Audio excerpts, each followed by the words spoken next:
Bonjour. Aujourd'hui, nous allons parler d'une île grecque qui s'appelle la Crète, dont le roi était Minos. Minos était roi de la Crète et comme il avait des ascendances venant de l'Olympe, il était un peu olympien, il avait quand même des gens qu'il aimait beaucoup là-bas. Ces gens lui avaient aidé à construire pour ce qui est peut-être le premier robot du monde, c'est-à-dire cet énorme colosse qui était fait par Héphaïstos et qui est entièrement en bronze. Voilà. Donc il est mobile, il est très grand. Vous voyez, ici vous avez des hommes, regardez comme il est grand. Et le but d'avoir ce Talos sur son île, parce que c'était son nom, Talos, eh bien, c'est qu'il protégeait l'île, il faisait des tours de l'île, même des fois on l'a représenté avec des ailes, donc il pouvait aller encore plus vite. Et s'il voyait que des gens venaient pour attaquer l'île ou pour venir sur l'île, eh bien, il prenait des rochers, il jetait des rochers sur les bateaux pour les faire couler, et puis pour qu'ils s'en aillent, pour leur faire peur, etc. Donc c'était un combattant. Talos, c'était un robot protecteur de l'île de Crète, à la disposition de Minos, qui voulait que son île soit magnifique comme un petit paradis. Vous voyez, ici, sur une médaille, on a représenté Talos avec des ailes. Voilà. Et ici, on a mis son nom en grec, ancien. Voilà. Et alors, voilà, l'idée de protection, c'était pour qu'il y ait des familles, que ces familles puissent vivre sur l'île en toute sécurité, en toute sécurité, en tout bien-être. Alors voilà, ici un homme, une femme et les enfants. Ici un homme, une femme et des enfants. C'est magnifique, voilà. Donc ça, c'était ce que le dénommé Minos voulait pour sa population. Et comme encore aujourd'hui, on dit, oui, mais vous savez, il y a le régime crétois. Et bien voilà, la Crète pouvait produire tout cela était produit en Crète. En Crète où on mangeait bien, on avait du pain, on avait de la viande, bien sûr, on avait des fruits, de l'huile, de la vigne avec du vin, d'autres fruits, des légumes. Enfin, c'était un endroit tout à fait privilégié où on vivait très heureux. Naturellement, ça s'est su. Alors, quand ça s'est su, ben, il y a les premiers touristes qui sont arrivés. Et un des premiers touristes, eh ben, c'est un drôle de personnage qui s'appelle Jason. Et Jason, qui a été tué le terrible dragon pour lui prendre la toison d'or, ce qui était sa mission, c'était de prendre la toison d'or, de ramener la toison d'or. Il a gagné cette toison d'or, vous voyez là, il est un soldat, il a gagné, il a tué le dragon. Et le voilà représenté sur un pot. Vous voyez, ici il est avec cette toison, il va la donner à son roi et il est couronné. Et comme cadeau, il va recevoir naturellement une très belle femme qui s'appelle Médée, qui était une femme capable de toutes sortes de magie, une femme très importante. Et quand il va aller sur l'île de Crète, il va aborder l'île de Crète. Ici, il est confronté avec le Talos, et le Talos va se battre contre eux, et malheureusement, Talos va avoir un accident, il va s'accrocher son pied à un rocher, de sorte que tout son sang, qui n'était pas du sang, qui était un autre terme, c'était ikos, c'est-à-dire il va perdre tout ce qui est à l'intérieur de son corps et il va mourir.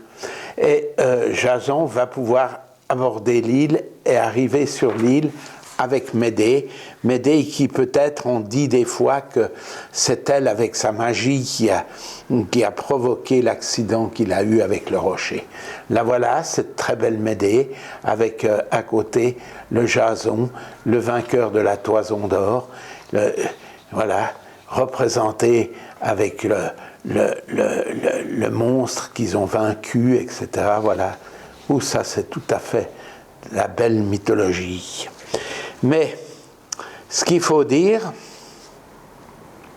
c'est que les hommes, ils ont toujours aimé, et ça a été quelque chose qui les a beaucoup frappés, et puis qui fait qu'on n'a pas vraiment voulu toujours le dire, c'est que les hommes, ils ont toujours aimé, comme Minos avait le Talos qui avait été fabriqué par le Héphaïstos, Talos qui est mort, eh bien, d'autres se sont mis à créer des personnages qui ont été des créations plus ou moins humaines et qui ont fait qu'ils sont venus, ils ont envahi certaines parties de la terre. Ici, nous avons le golem. Le golem qui avait été créé par un rabbin à Prague, et ici, sur la tête du rabbin, du golem, le rabbin avait écrit « Emet », qui veut dire « vérité ». Alors voilà, ce personnage qui, à un certain moment, va être complètement déphasé et ne plus obéir au rabbin, de sorte qu'il commence à faire n'importe quoi. Et le rabbin, pour se débarrasser du golem, il fallait bien qu'il trouve quelque chose, parce que ce personnage était devenu un personnage comme le Talos, énorme, très grand. Alors il a supprimé le « et » ici de Hémet, de sorte que sur son front c'était marqué « Met », qui en hébreu veut dire la mort, et il est mort. Il y a un autre personnage qui a été très important pour nous, ça a été le Christ, qui lui aussi a voulu apporter quelque chose aux hommes qui était peut-être extrêmement destructeur, on ne peut pas savoir, parce que finalement, c'est encore aujourd'hui un nombre considérable de discussions et de problèmes, c'est que le Christ a voulu nous apporter l'amour. Mais finalement, est-ce qu'on était réceptif? Est-ce qu'on y arrive? Est-ce que finalement, on ne préfère pas toujours s'entretuer? Vous voyez, aujourd'hui, où peut-être il y aurait une invasion de l'Ukraine, on ne sait pas. Et puis, des fois, les hommes peuvent être extrêmement méchants avec eux-mêmes. Donc, où est l'amour? Eh bien, l'amour, malheureusement, le Christ, eh bien, il a dû le céder, il n'a pas pu le prendre, il est mort sur la croix. Mais l'homme, lui, il ne peut pas s'empêcher d'être un créateur, et il veut absolument être comme Dieu. Et ici, on peut voir un alchimiste qui est en train de préparer ici un homocule, c'est-à-dire un petit homme qu'il est en train de préparer dans sa boule d'expérience. Ici, il est en train de préparer un petit homme. Alors, ce petit homme, vous voyez, ici, il est aussi représenté dans cette coupe. Voilà, il est là. Vous voyez, on l'a fabriqué. C'est ça que l'homme veut arriver à faire. C'est à fabriquer des hommes. Alors, ça a été quelque chose qui, malheureusement, aussi n'a pas abouti, puis tant mieux, parce que, encore que finalement, parfois, on constate qu'on est manipulé, et on pourrait bien savoir si c'est pas nous qui sommes dans la petite bouteille d'expérience. Minos est mort, et Dieu lui a donné, les dieux de l'Olympe lui ont donné une mission. il est devenu le juge de l'enfer. Donc avec 2 assesseurs, il était assis aux portes de l'enfer pour juger des peines de ceux qui allaient rentrer dans la dèce, dans l'enfer. Le voilà, ici on l'a isolé pour que vous puissiez bien le voir.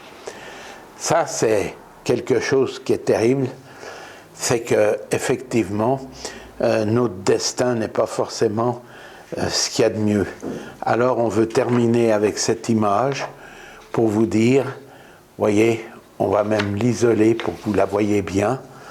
Ben oui, taisons-nous, c'est encore comme ça que c'est le mieux.